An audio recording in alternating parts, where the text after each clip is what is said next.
कहानी का पूरा आनंद लेने के लिए कहानी के पिछले सभी भागों को ज़रूर देखें। उसका लिंक मैं आपको डिस्क्रिप्शन बॉक्स में दे दूंगी और साथ में कमेंट बॉक्स में पिन भी कर दूंगी, तो आप वहां से भी जाकर देख सकते हैं।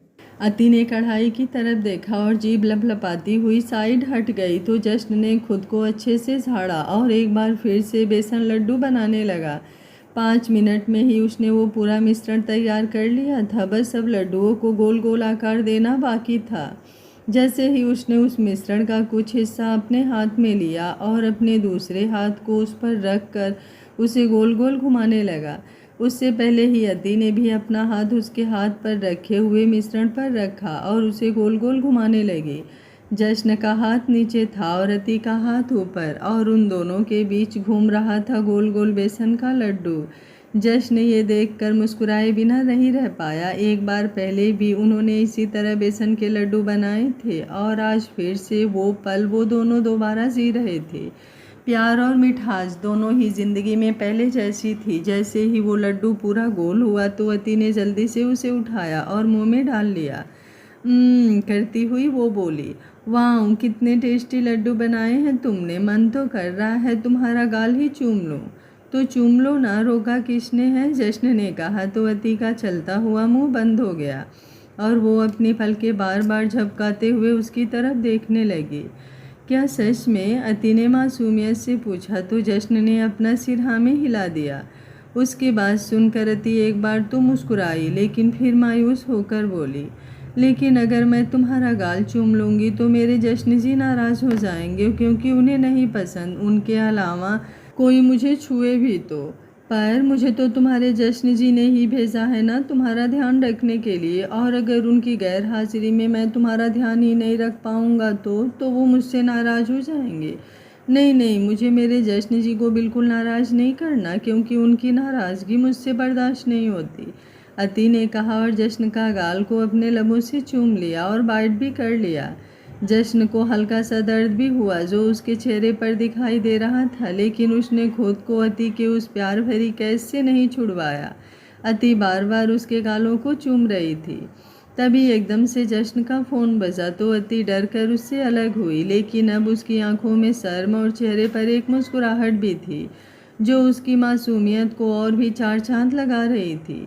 जश्न ने अपने फ़ोन की तरफ देखा तो उसके ऑफिस से फ़ोन था। कुछ सोचते हुए उसने फ़ोन उठाया तो सामने वाले की बात सुनकर उसका चेहरा गुस्से से भर गया। उसे गुस्सा होते देख अति और भी ज़्यादा सहम गई थी। जश्न ने थोड़ी देर में आने का कहकर अपना फ़ोन काटा और अति की तरफ देखने लगा। तुम मुझसे नाराज़ हो गए हो ना? सॉरी, पर मैंने जानबूझकर ज़्यादा ज़ोर से नहीं काटा, अति ने अपने होठों में उंगली फंसाकर कहा और अपने नाखून चबाने लगी।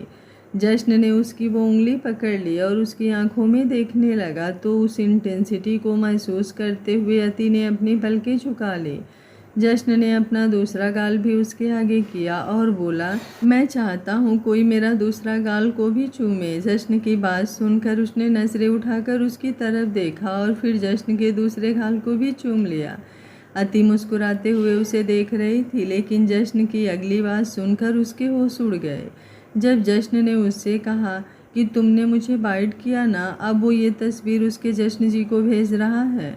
नहीं, तुम ऐसा नहीं कर सकते, वो मुझसे नाराज़ हो गए तो, अति बोल ही रही थी कि जश्न अपना फ़ोन चलाते हुए बाहर सीढ़ियों की तरफ बढ़ गया। अति भी उसके पीछे पीछे भागी, लेकिन जश्न नहीं रुका। वो सीधा अपने कमरे में ही आकर रुका। अति ने उससे फ़ोन खींचने की कोशिश की और बोली, चुपचाप अपना फ़ोन मुझे दो वरना मैं तुमसे नाराज़ हो जाऊंगी और तुम्हें अपना बॉडीगार्ड भी नहीं बनाऊंगी। पर मैं तो तुम्हें छोड़कर कहीं नहीं जाऊंगा। क्यों नहीं जाओगे? क्योंकि तुम्हारे साथ रहना मुझे अच्छा लगता है। क्या तुम्हें मेरे साथ रहना अच्छा नहीं लगता? जश्न ने एक बार फिर से उसे खींचकर अपने साथ लगाकर उसकी आंखों में देखते हुए पूछा तो अति कुछ कह ही नहीं पाई। उसकी धड़कनें तेज हो चुकी थी। अपने जश्न का चेहरा शायद वो भूल गई थी, लेकिन एहसास अभी भी नहीं भूली थी। वो एहसास उसे महसूस हो रहे थे जो जश्न उसके करीब आने पर महसूस होते थे। मुझे भी तुम्हारे साथ रहना अच्छा लगता है, पता नहीं क्यों पर ऐसा लगता है जैसे तुम्हें मैं पहले से जानती हूँ। अच्छा, कैसे जानती हो मुझे? जश्न ने पूछा तो अति सोच में पड़ गई। उसे लगता था कि वो जश्न को जानती है, लेकिन कैसे ये उसे याद नहीं आ रहा था। कुछ याद आया जश्न के सवाल और अति ने ना में सिर हिला दिया। जश्न उसके मासूमियत भरे चेहरे को देखकर मुस्कुराया और बोला, पता है कैसे तुम्हें सब याद आएगा? कैसे? अति ने जल्दी से पूछा।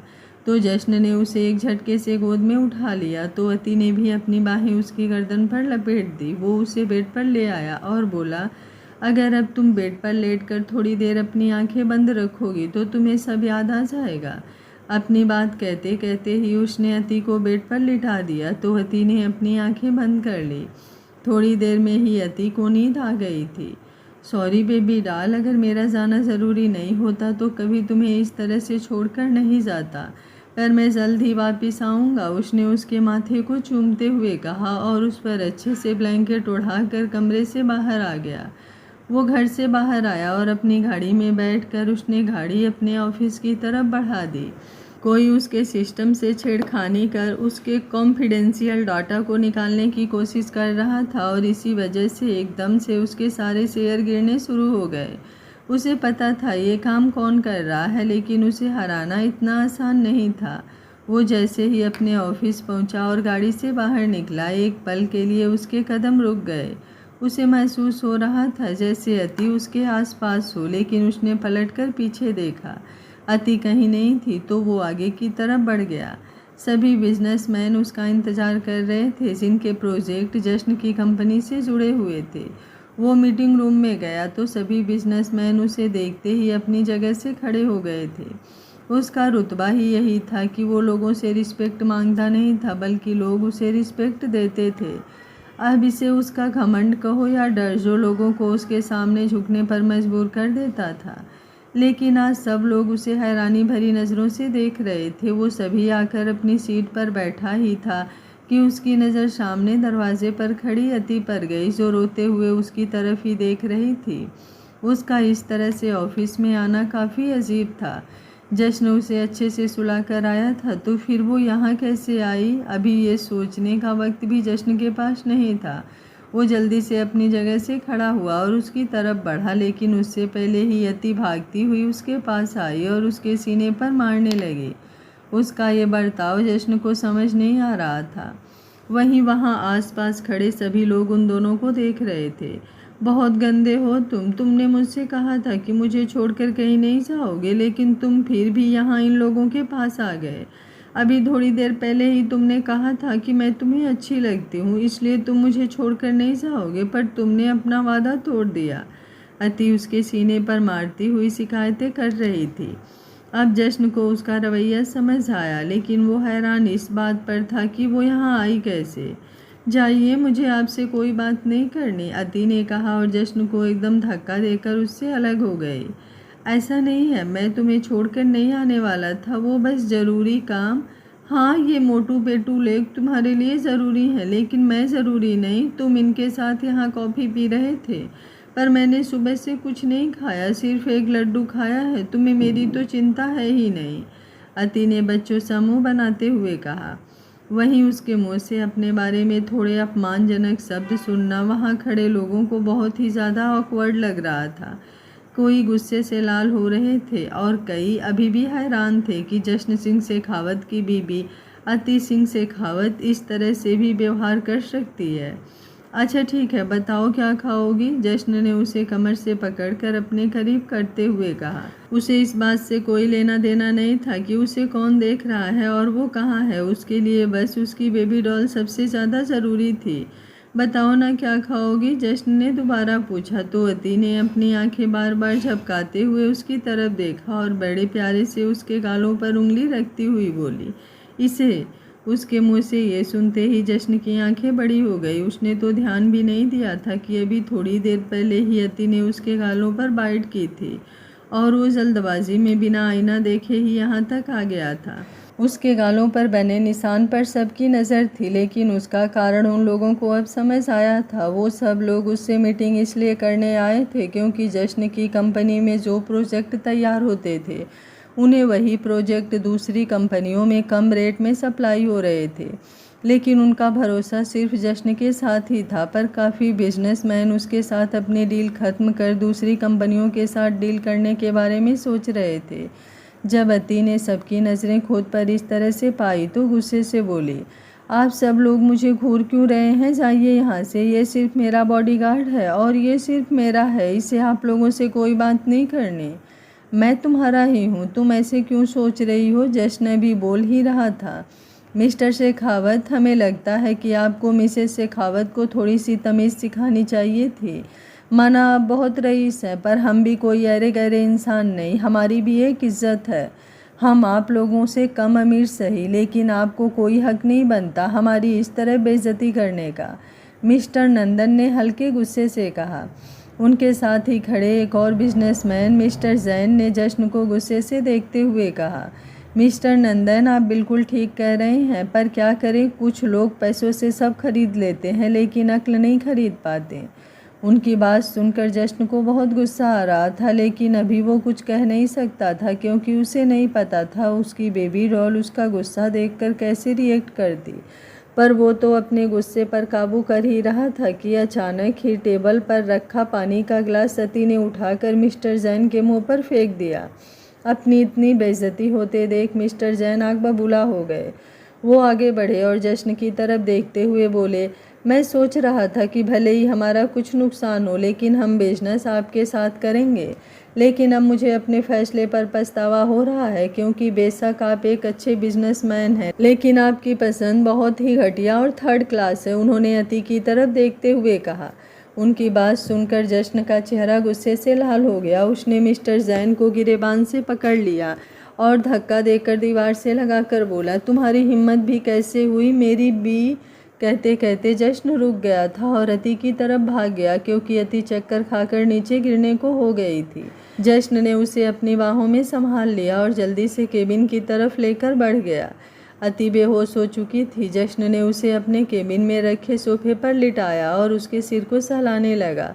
वो अब तक खुद पर इसलिए काबू रख रहा था ताकि उसकी बेबी डॉल पर कोई बुरा असर ना हो, लेकिन मिस्टर जैन की बातों ने उसे बेकाबू कर ही दिया था, जिससे उसे गुस्सा आ गया और उस गुस्से की शुरुआत तक अति बर्दाश्त नहीं कर पाई और बेहोश हो गई।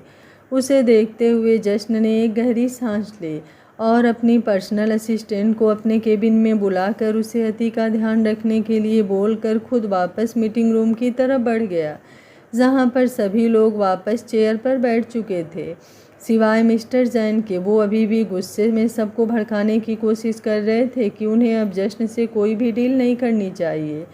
बिजनेस से ज़्यादा प्यारा मुझे मेरी रिस्पेक्ट है और मेरा फैसला यही है कि मैं मिस्टर शेखावत से कोई भी बिजनेस रिलेशन नहीं रखूँगा और आप लोगों को भी मेरा फैसला मानना पड़ेगा, क्योंकि जो भी हुआ आप सब लोगों के सामने ही हुआ। मिस्टर जैन बोल ही रहे थे कि जश्न एक बार फिर से मीटिंग रूम में एंटर हुआ और आते ही चेयर पर बैठने की बजाय सीधा मिस्टर जैन पर टूट पड़ा।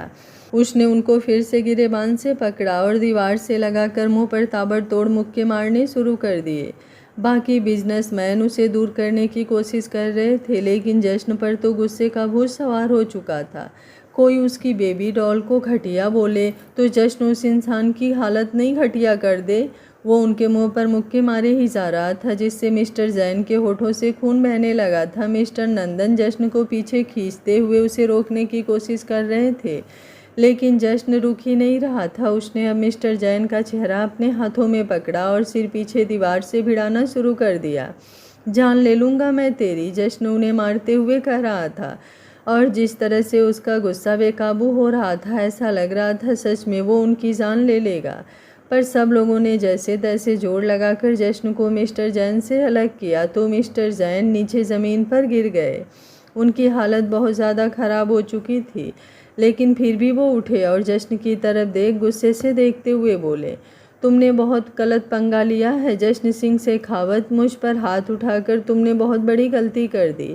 अब तुम देखना मैं क्या करता हूँ। बहुत गुरूर है ना तुम्हें अपने बिजनेस और खुद पर।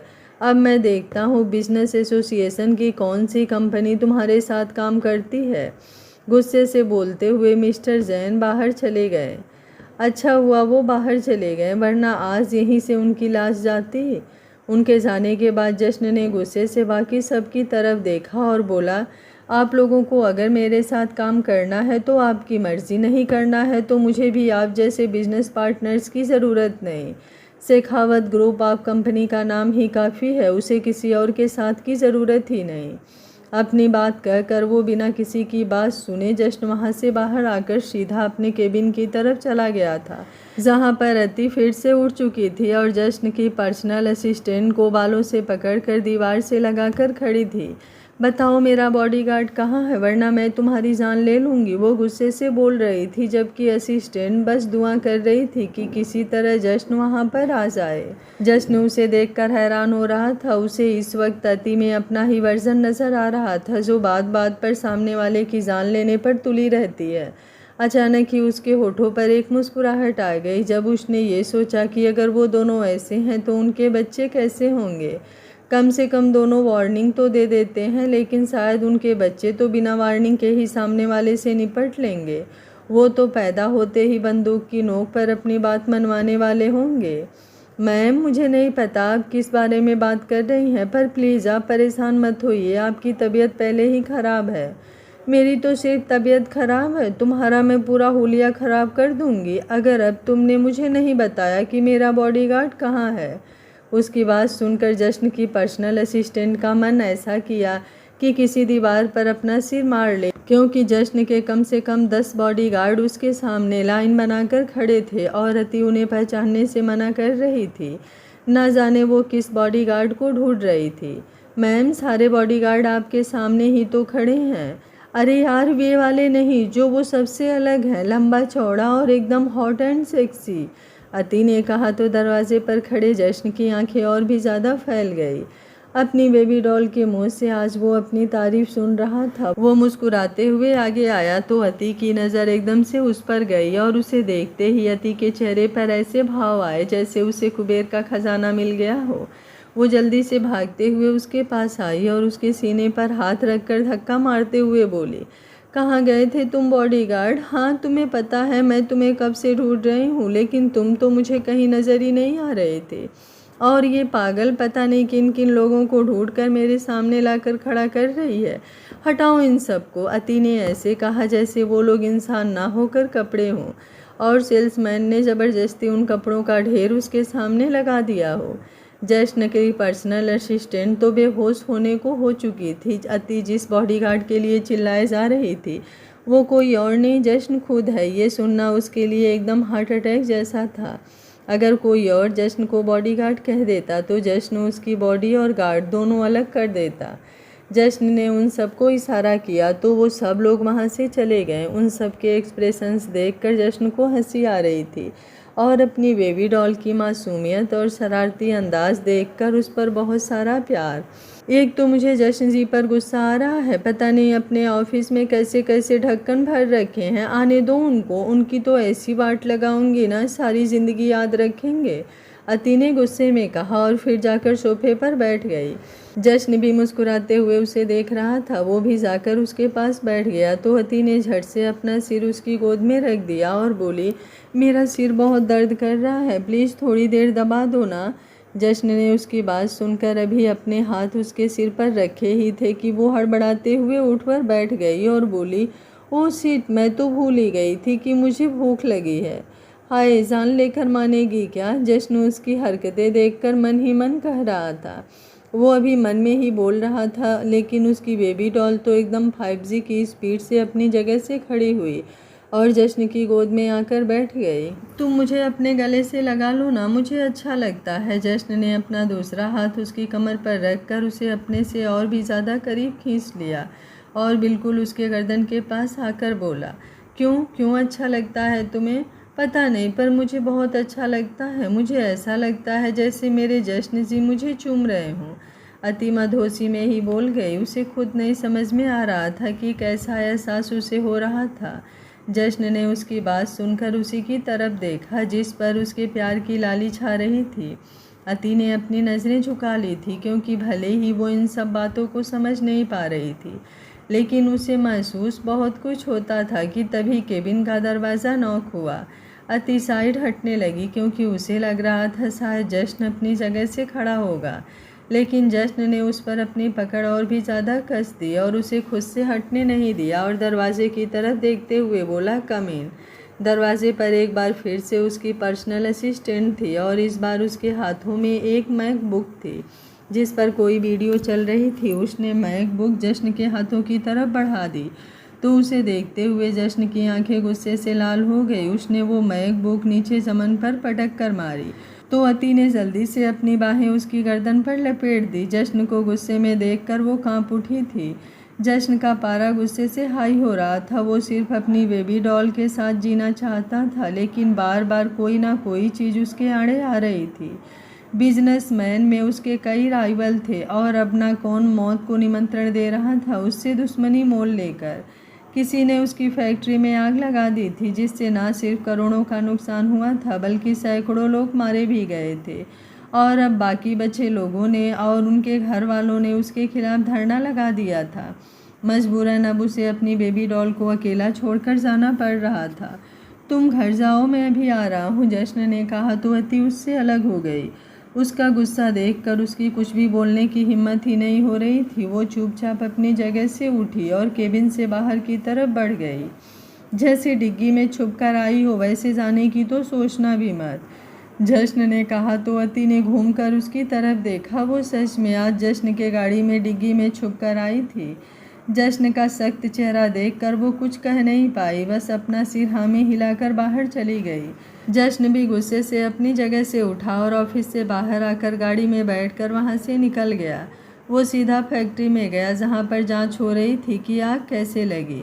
कहीं खुद ही तो जश्न ने ये आग नहीं लगवा दी, लेकिन ऐसा कोई सबूत नहीं मिला और साथ ही साथ अब सारे मजदूर और उनके घर वाले जो हड़ताल पर बैठे थे वो भी हट गए थे क्योंकि सबका मुंह पैसों से बंद हो चुका था। जश्न हर किसी की औकात बहुत अच्छी तरह से जानता था और जब बात खरीदने की आती तो वो इंसानों का दाम उनकी औकात से बढ़कर लगा देता ताकि किसी और की उनको खरीदने की औकात ही ना रहे। सब कुछ निपटा कर जश्न वापस घर के लिए निकल गया। बिजनेस में लगी हुई आग को तो उसने शांत कर दिया था और अब बारी थी उसकी बेबी डॉल के अंदर अपने प्यार से जश्न जी का एहसास जगाने की। लेकिन जैसे ही वो दरवाज़ा खोलकर कमरे के अंदर आया उसकी नज़र सामने बेड पर आराम से सोई हुई अति पर गई तो शायद उसका इंतज़ार करते करते ही वो सो गई थी। वो धीमे धीमे कदमों से उसकी तरफ आया और उसके चेहरे को देखने लगा। उसे देखकर लग रहा था कि शायद वो गहरी नींद में ही सोई हुई है। उसे सोते देख जश्न ने भी अपने कपड़े उतारने शुरू कर दिए। अब वो सिर्फ शॉर्ट्स में था। वो बेड पर आया और अति की बगल में लेट गया, लेकिन एकदम से उसकी धड़कन बढ़ गई जब सोई हुई अति एकदम से उसके ऊपर आकर लेट गई। जश्न एकदम हैरान रह गया क्योंकि उसे लग रहा था कि शायद अति सो चुकी है, लेकिन अति जाग रही थी और सोने का नाटक कर रही थी। उसकी बेबी डॉल की मासूमियत तो उसे बहुत ज़्यादा प्यारी थी, लेकिन उसकी ये चालाकियाँ भी उसे बहुत पसंद आती थी। आ गए तुम, मिल गया तुम्हें मेरे लिए वक्त। मैं तो सोच रही थी कि तुम आओगे ही नहीं, पर तुम तो आ गए। कितने अच्छे नसीब हैं मेरे जो तुम वापस मेरे पास आए, अति ने तंज कसते हुए कहा तो जश्न हैरानी से उसे देखता रहा। सच में कितना ड्रामा करने लगी है उसकी बेबी डॉल। वाह, एक तो गलतियां करते हो और ऊपर से सॉरी तक नहीं बोलते। जाओ, मुझे भी तुमसे कोई बात नहीं करनी, अति ने कहा और उसके ऊपर से हट गई। तो अगले ही पल जश्न खुद उसके ऊपर आ गया। अति ने मुंह बनाते हुए उसकी तरफ देखा और बोली, जितनी मर्जी कोशिश कर लो मुझे मनाने की, लेकिन मैं नहीं मानूंगी। लेकिन मैं तो तुम्हें मना ही नहीं रहा, जश्न ने कहा तो अति का मुंह और भी ज़्यादा बन गया। उसका मन कर रहा था कि अभी जश्न का मुंह नोच ले, लेकिन वो बस मुंह फेर कर लेट गई। तो जश्न धीरे से उसकी गर्दन के पास अपने होठ लाया और बोला, सॉरी, मैं थोड़ा बिजी था। जाओ, अब भी बिजी रहो, मुझे तुमसे कोई बात नहीं करनी, अति ने मुंह फेरे हुए ही कहा। तो जश्न के होठों पर हल्की सी मुस्कुराहट आ गई। उसने अपने होठ अति के गर्दन पर रखे और फिर उसकी आंखों में देखते हुए बोला, आज के बाद ऐसी गलती नहीं करूँगा। मैं आज के बाद तुम्हें गलती करने का मौका ही नहीं दूंगी क्योंकि मैं तुमसे कभी बात ही नहीं करूंगी, अति ने भी कहा और उसकी आंखों में देखने लगी। पर अगर तुम मुझसे बात नहीं करोगी तो मेरा मन लग ही लगेगा। क्या तुम्हारा मन लग जाएगा मेरे बिना? जश्न ने पूछा तो अति बस उसकी तरफ देखती ही रह गई। सच में जब जश्न उसके पास नहीं था तो उसका बिल्कुल भी मन नहीं लग रहा था। हालांकि वो उसे अपना बॉडीगार्ड समझ रही थी, लेकिन फिलहाल वो खुद नहीं जानती थी कि उसके साथ ऐसा क्यों हो रहा है। प्यार तो वो जश्न से बेइंतहा करती थी, बस दिमाग में उसकी तस्वीर धुंधली हो गई थी, लेकिन एहसास अभी भी वही थे। बताओ ना, क्या तुम रह लोगी मेरे बिना? जश्न ने दोबारा पूछा तो अति ने अपना सिरना में हिला दिया। तो फिर अब माफ़ नहीं करोगी क्या मुझे? कर दूंगी, लेकिन उससे पहले तुम्हें एक पनिशमेंट दूंगी। पनिशमेंट वाली बात सुनकर जश्न हंसा और बोला, तुम्हारी कोई भी पनिशमेंट मंजूर है मुझे। उसकी बात सुनकर अति मुस्कुराई और बोली, सोच लो। सोचने की ज़रूरत ही नहीं है, क्योंकि तुमसे जुड़ी बातों में मैं दिमाग नहीं चलाता। जश्न ने कहा तो अगले ही पल अति ने उसकी आंखों के आगे एक चॉकलेट रख दी। जश्न एक पल के लिए तो चौंक गया, आखिर ये चॉकलेट उसकी पनिशमेंट कैसे हो सकती है। लेकिन धीरे धीरे उसके चेहरे पर मुस्कुराहट आने लगी। उसे वो वक्त याद आने लगा जब उसने भी अति को इस तरह की पनिशमेंट दी थी। सच में उसकी बंदी बीमार होकर भी उसकी जान लेने पर तुली है। तुम्हें ये चॉकलेट खानी होगी। ये चॉकलेट खाना तो 1 मिनट का काम है, इसमें पनिशमेंट जैसा कुछ भी नहीं। जश्न ने कहा और उसके हाथों से वो चॉकलेट लेने लगा, लेकिन अति ने अपना हाथ पीछे खींच लिया और बोला, ये चॉकलेट खाना इतना आसान नहीं, क्योंकि ये चॉकलेट तुम अकेले नहीं खाओगे, मैं भी तुम्हारे साथ खाऊंगी। लेकिन चॉकलेट एक है तो खाएंगे भी एक साथ ही। अच्छा, वो कैसे? जश्न ने नासमझ बनते हुए पूछा, जबकि उसे पता चल चुका था कि उसकी खुरापाती लड़की के दिमाग में क्या चल रहा है।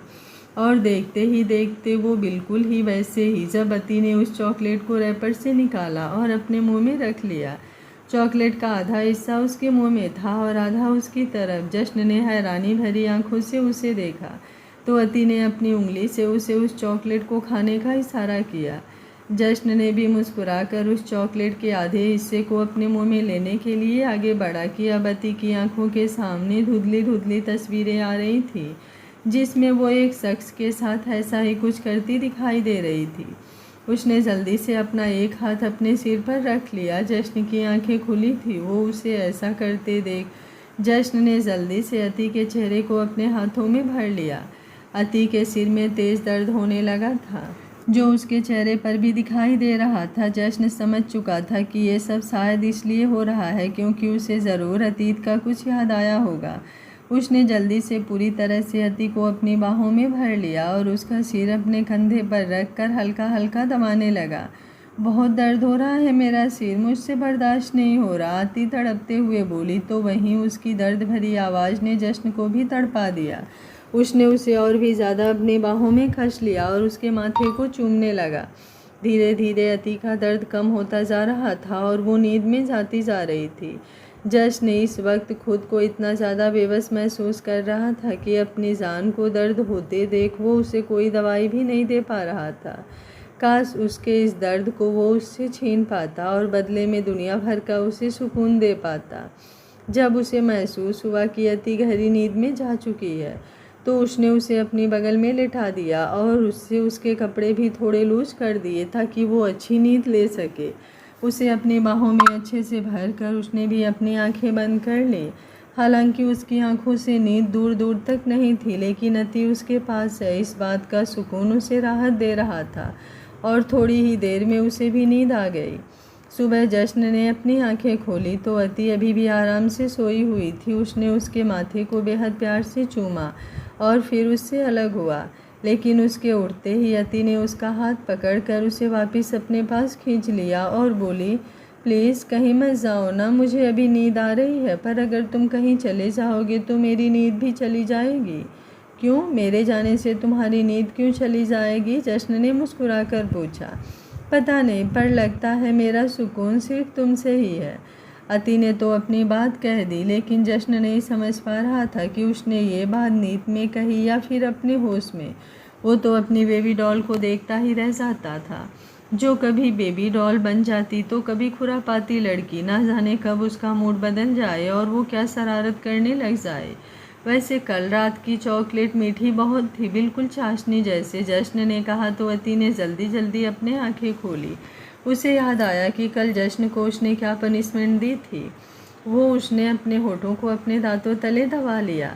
उसकी आंखें जश्न के चेहरे पर टिकी हुई थी और उसके चेहरे पर छाई हुई मासूमियत पर जश्न की आंखें कहर बरसा रही थी।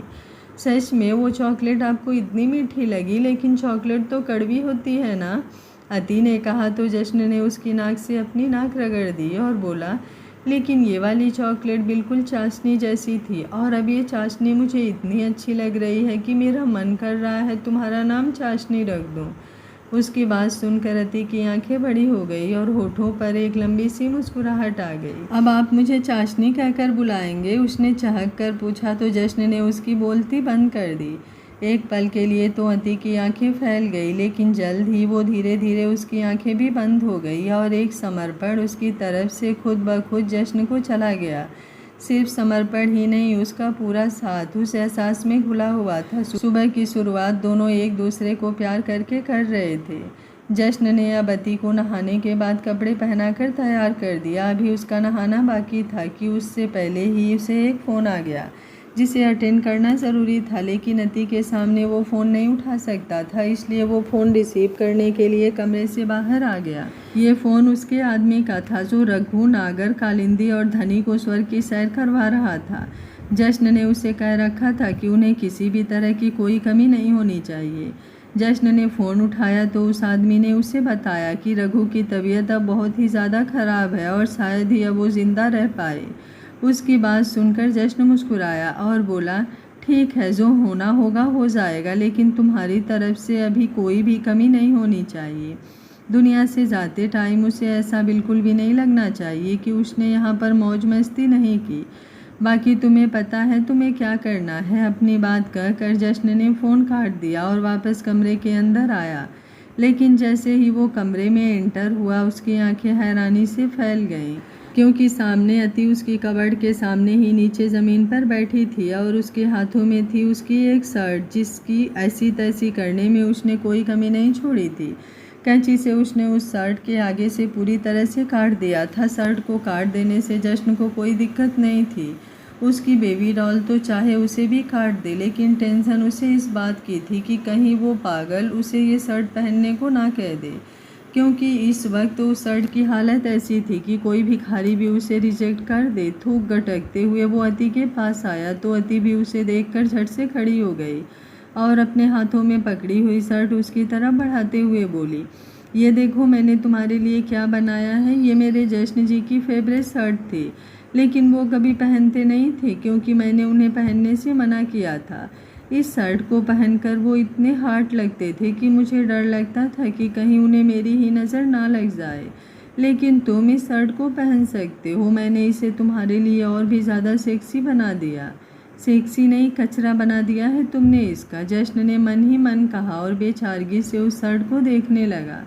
क्या हुआ, तुम्हें पसंद नहीं आई क्या? उसका बिचका हुआ मुंह देखकर अति ने पूछा तो जश्न ने ज़बरदस्ती मुस्कुराते हुए वो शर्ट उसके हाथों से ली और बोला, नहीं ऐसा नहीं है, पर मैं सोच रहा था कि अगर मैं ये शर्ट पहन लूँगा तो कहीं तुम्हारे जश्न जी बुरा ना मान जाए। नहीं, ऐसा बिल्कुल नहीं होगा, क्योंकि वो मेरी किसी भी बात का बुरा नहीं मान सकते। ये शर्ट तुम्हें मैं दे रही हूँ तो उन्हें भी कोई प्रॉब्लम नहीं होगी। जाओ जल्दी से जाओ और इसे पहन कर आ जाओ, नहीं तो तुम्हें बहुत प्रॉब्लम हो जाएगी। अति की बात सिर्फ बात नहीं, एक धमकी ही थी। जश्न ने वो शर्ट लिया और बाथरूम में चला गया।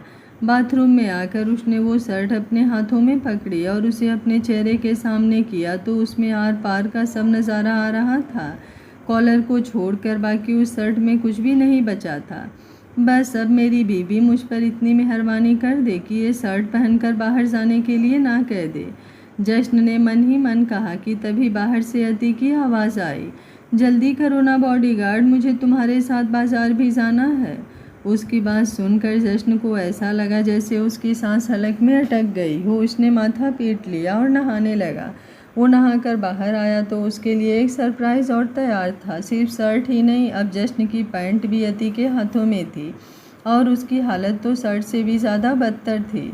हमेशा हॉट एंड सेक्सी लगने वाला जश्न आज किसी बंदर से कम नहीं लगने वाला था। उसे अपनी हालत पर रोना आ रहा था और अति की मासूमियत पर प्यार की उसकी बेबी डॉल की शरारतें खत्म होने का नाम ही नहीं लेती।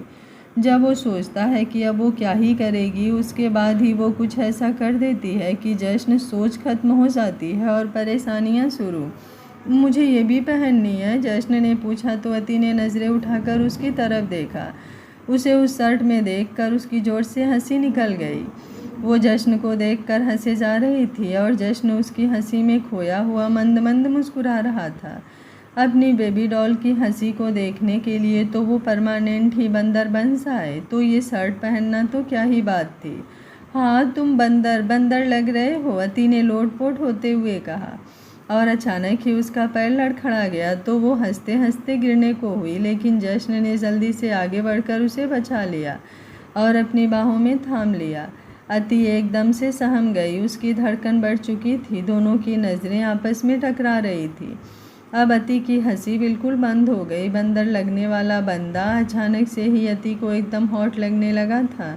उसे अपने पास महसूस कर उसके पसीने छूटने लगे थे। जश्न ने उसे सीधा खड़ा किया और धीरे धीरे उसे खिसकाता हुआ दीवार के पास ले गया और अपने हाथ उसकी कमर पर रख कर अपने होठ उसके होठों के पास लाकर बोला, अब बताना कैसा लग रहा हूँ मैं, बंदर की तरह। उसका सवाल सुनकर अति ने अपना सिर नामे हिलाया और बोली, बिल्कुल जानलेवा लग रहे हो। जश्न ने मुस्कुराकर उसे छोड़ा और अति की डिज़ाइन की हुई पैंट पहनने लगा। उसके बाद वो आईने के सामने जाकर खड़ा हुआ और अति को देखते हुए परफ्यूम लगाने लगा। अति की भी नज़र उस पर ही थी। इस वक्त ऐसा लग रहा था जैसे जश्न ने उसे पूरी तरह से अपने वश में कर लिया हो। उसकी आंखों में एक मदहोशी छाई हुई थी।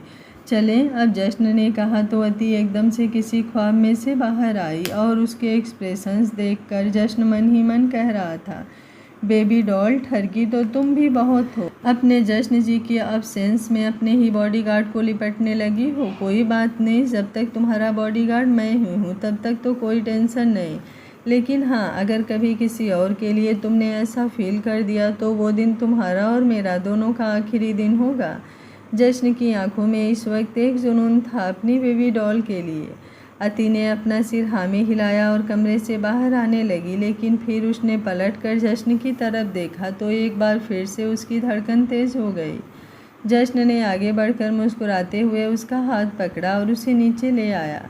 सारे नौकर एकदम से बड़ी बड़ी आंखें किए जश्न को देख रहे थे। जो इंसान अपने कपड़े इतने सलीके से पहनता था, आज उसके कपड़े देखकर ऐसा लग रहा था जैसे वो या तो बंदरों से कुश्ती करके आया हो या फिर किसी ने बड़े शौक से उसके कपड़े को खींच खींच कर फाड़ा हो। लेकिन जश्न ने सबको नज़रअंदाज किया। उसकी बेबी डॉल खुश है तो उसे किसी और के एक्सप्रेशन से घंटा फर्क नहीं पड़ता था। वो उसे डाइनिंग टेबल पर बैठकर नाश्ता करने के लिए कह रहा था, लेकिन अति की जिद थी कि उसे बाहर होटल में ही खाना खाना है और एक बार फिर से जश्न को उसकी जिद के आगे झुकना ही पड़ा। दोनों घर से बाहर आए और गाड़ी में बैठकर किसी होटल में लंच करने के लिए निकल गए। Hotel spoon of flavours. एक टेबल पर जश्न और अति बैठे अपने ऑर्डर किए हुए लंच का इंतज़ार कर रहे थे और वहाँ बैठे हर शख्स की नज़र उन दोनों पर थी, स्पेशली जश्न पर। जो लोग जश्न को जानते थे वो तो हैरान थे और जो नहीं, उन्हें उस पर तरस भी आ रहा था और गुस्सा भी। कोई उसे भिखारी समझ रहा था जिसका स्टैंडर्ड उनसे भी ज़्यादा हाई है, कोई बंदरों का शहजादा और कोई उसे पागल इंसान जो ना जाने कैसे कैसे कपड़े पहनकर पब्लिक प्लेस में आ गया। लेकिन अचानक ही एक लड़की उन दोनों के पास आई और जश्न को घूर कर देखने लगी। जश्न ने पहले तो उस लड़की को नज़रअंदाज किया, लेकिन फिर अपने गॉगल्स उतार कर उसकी तरफ ऐसे देखने लगा जैसे उसे पहचान गया हो।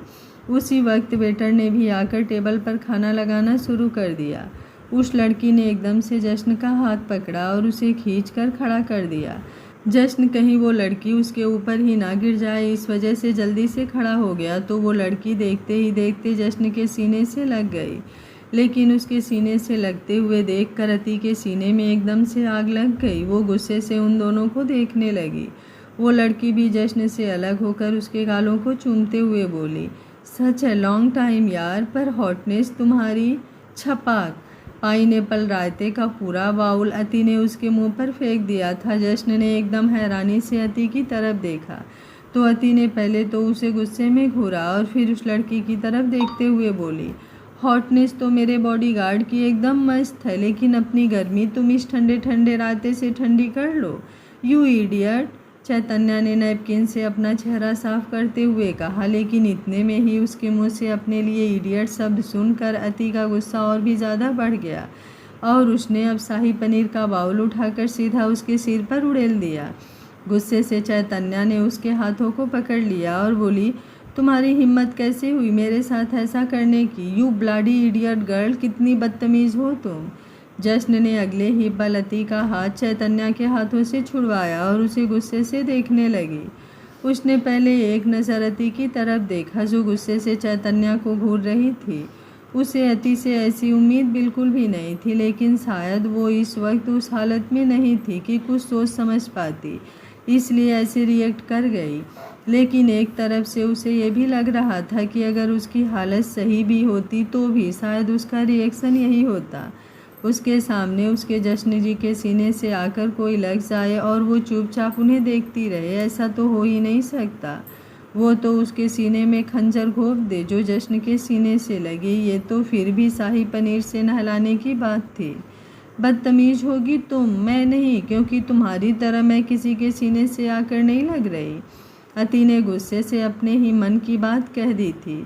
उसकी बात सुनकर चैतन्य का गुस्सा और भी ज़्यादा बढ़ गया, लेकिन अब अति को कुछ कहने की बजाय वो जश्न की तरफ देखने लगी और उसे देखते हुए बोली, ये सब क्या है जश्न, और ये बदतमीज़ लड़की कौन है तुम्हारे साथ जिसे दूसरों से बात करने तक की तमीज़ नहीं है। और मुझे तो हैरानी इस बात पर हो रही है कि तुम इसकी बदतमीज़ी बर्दाश्त कैसे कर रहे हो, जबकि अगर तुम्हारे सामने कोई भी बदतमीज़ी करता है तो तुम उसे उसकी औकात दिखाने में बिल्कुल वक्त नहीं लगाते। उसकी बात सुनकर जश्न कुछ कहता उससे पहले ही अति गुस्से से बोली, तुम मुझे मेरी औकात क्या दिखाओगी, तुम जानती नहीं हो मुझे। मैं अति जश्न सिंह शेखावत हूँ, जिसका नाम लेकर तुम चिल्ला रही हो उसकी बीबी हूँ मैं। और तुम मेरे बॉडीगार्ड को जश्न कैसे कह सकती हो। हाँ, अगर मेरे जश्न जी यहाँ होते तो जिस मुँह से तुमने मुझे बदतमीज़ कहा है उस मुँह को तोड़ने में वो एक पल भी नहीं लगाते। जश्न ने अति की बातों को सुनकर मुस्कुरा रहा था। उसकी बीबी को उस पर इतना ज़्यादा गुरूर है वो तो जानता ही नहीं था। लगता है इस लड़की के साथ रह रहकर तुम भी इसकी तरह ही हो गए हो, जो इसकी बदतमीज़ी भरी बातों को सुनकर मुस्कुरा रहे हो। चैतन्य ने जश्न को मुस्कुराते हुए देखकर कहा, मानना पड़ेगा हार्ड स्टैंडर्ड वाले जश्न का स्टैंडर्ड अब काफ़ी लो हो गया है, जो इस तरह की पागल लड़कियों के साथ घूम रहा है। वैसे कहाँ से उठा कर लाए हो इस कमार को, उसकी बातों से तो मुझे कोई सड़क छाप लग रही है। चैतन्य ने कहा तो जश्न ने एक जोरदार चांटा इसके मुंह पर दे मारा। चैतन्य का मुंह जो पहले शाही पनीर से नहाया था अब उसे नज़र ना लग जाए, इसलिए जश्न ने अपने हाथों से उस पर काला टीका लगाया था, वो भी 5 उंगलियों वाला। जहाँ चैतन्य अब हैरानी से जश्न को देख रही थी, वहीं अति मन ही मन मुस्कुरा रही थी। आज पहली बार उसकी नज़र में उसके बॉडीगार्ड ने कुछ अच्छा काम किया था। उसने जश्न का हाथ पकड़ा और बड़े एटीट्यूड से बोली, चलो बॉडीगार्ड, जहाँ ऐसे पागल सरफिरे लोग आए वहाँ मुझे खाना बिल्कुल नहीं खाना। इतना कहकर वो जश्न को खींचते हुए बाहर की तरफ बढ़ गई तो चैतन्य बस जश्न को जाते हुए देखती रह गई। वो उसकी कॉलेज टाइम की फ्रेंड थी और किसी टाइम पर उसे जश्न पर क्रश होता था, लेकिन जश्न ने उसके प्रपोजल को साफ रिजेक्ट कर दिया था, जिसके बाद अपनी बेइज्जती महसूस होते देख चैतन्य ने भी दोबारा उसे प्रपोज नहीं किया। लेकिन कहीं ना कहीं उसके मन में जश्न के लिए फीलिंग्स अब भी थी। उसने ये कभी नहीं सोचा था कि जश्न अब दोबारा उसे इस तरह से बेइज्जत कर देगा, और वो भी बिना किसी कारण से। वो अपने गाल पर हाथ रखे जश्न को जाते हुए देख रही थी और वहाँ आसपास बैठे सब लोग उसे देखकर हंस रहे थे। चैतन्य को सबसे ज़्यादा गुस्सा तो अति पर आ रहा था, जिसकी वजह से ये सब कुछ हुआ। मैं अपनी ये बेइज्जती कभी नहीं भूलूंगी जश्न, और ना ही इस लड़की को भूलने दूंगी, उसने मन ही मन में कहा और वहाँ से बाहर आ गई, जहाँ पर अति आइसक्रीम खा रही थी और जश्न मुस्कुराते हुए उसे देख रहा था। उस होटल से तो अति बाहर आ गई थी, लेकिन अब बाहर आते ही उसने आइसक्रीम की जिद करनी शुरू कर दी, क्योंकि उसे सामने ही एक आइसक्रीम वाला खड़ा दिखाई दिया।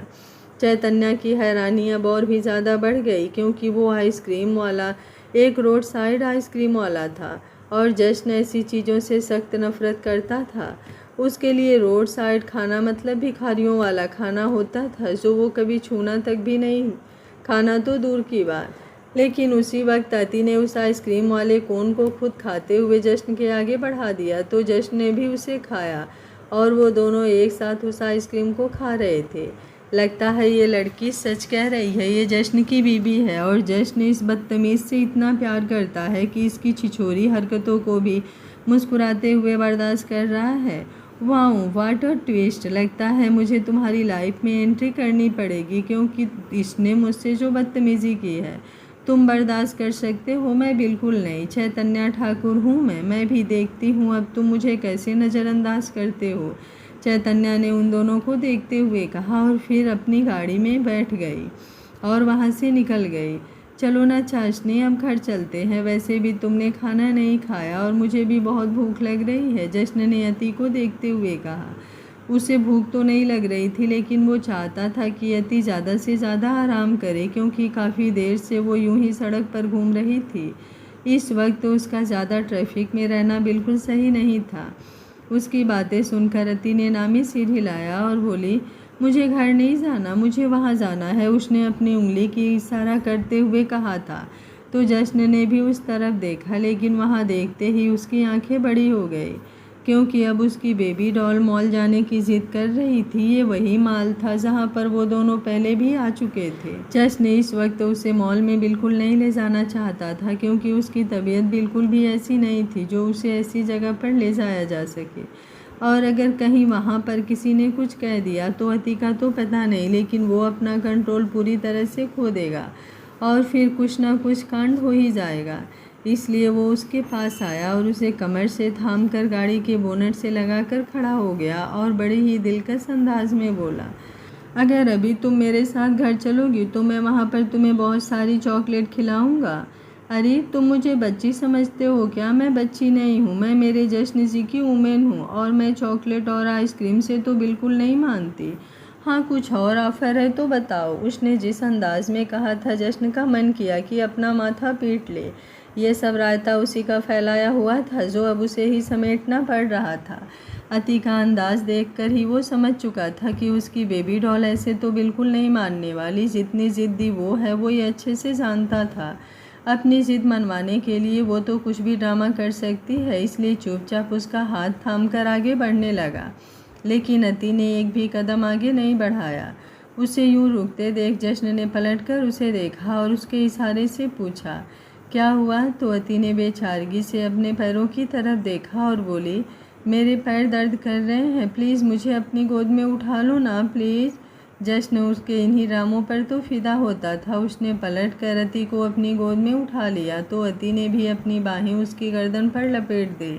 दोनों सड़क के बीचों बीच एक दूसरे की आंखों में आंखें डालकर आगे बढ़ रहे थे कि अचानक ही तेज गति से आता हुआ ट्रक उनकी तरफ बढ़ा।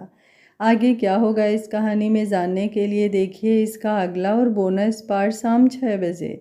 उम्मीद करती हूँ आप लोग कमेंट बॉक्स में ढेर सारा कमेंट करेंगे, मुझे निराश बिल्कुल नहीं करेंगे कि आपको कहानी कैसी लग रही है। कहानी अच्छी लग रही है तो वीडियो को लाइक शेयर एंड चैनल को सब्सक्राइब कर लीजिएगा। Thank you for watching. मिलते हैं कहानी के अगले भाग में।